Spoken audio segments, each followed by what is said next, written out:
Olá, aqui é a professora Raíssa Maiara. Bem-vindos à aula de História de hoje com o tema Recapitulando a Era Moderna, o Antigo Regime. O Antigo Regime é o termo que designa o modo de governo de Estado ou de uma sociedade governada pelas monarquias durante a Era Moderna. No Antigo Regime, o monarca ou príncipe monárquico que está no poder, ele é considerado como sagrado. É um homem que foi escolhido por Deus para governar. Como assim? A igreja que vai estar em conjunto com o Estado, ele vai autenticar e afirmar que sim, aquela pessoa ela tem o direito de estar lá porque Deus a escolheu. A instituição nacional é chamada de Estados Gerais, que estão o clero, a nobreza e o povo. Eles eram convocados pelo monarca para debater importantes questões do reino. Embora apenas se reunisse por ordem do soberano, os Estados Gerais eram um meio importante de garantir a legitimidade do rei. Assim como eu tinha dito, principalmente o clero, ele vai legitimar aquilo que o rei afirma, que ele é aquele homem escolhido, ele é uma santidade. Chega ao ponto de algumas pessoas daquela época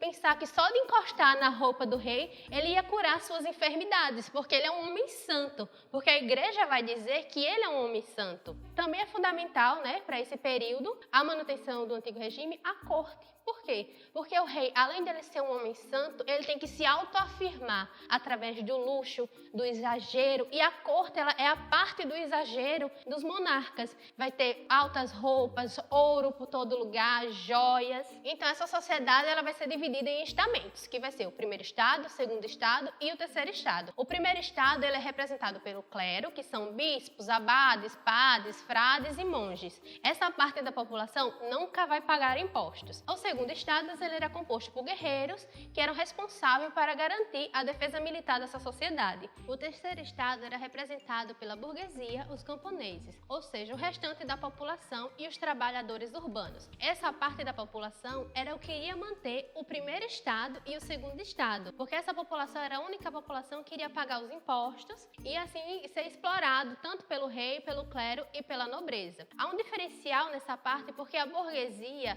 ela era considerada a parte mais rica entre o terceiro estado, mas ele ainda assim não chegava a ser um segundo estado que não estaria pertencente àquela parte nobre e daria isso ia envolver vários conflitos, tanto entre o segundo estado quanto o terceiro estado por causa dessa diferença, porque a burguesia ia querer ser segundo estado, sendo que eles não nasceram em um meio nobre. Há várias características desse período.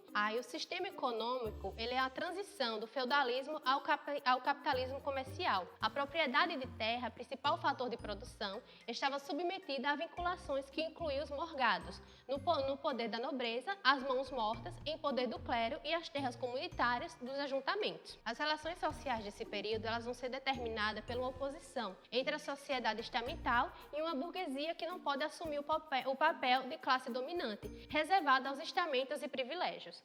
O sistema político ele vai ser a monarquia absoluta ou pelo menos autoritária. A tensão fundamental se produz entre a centralização do poder e o respeito aos privilégios de todos os tipos, pessoais, estamentais e territoriais, o que mantinha uma grande multiplicidade de juridizações e fóruns. A gente vai ficar por aqui nessa aula, retornamos na próxima. Bons estudos e obrigada!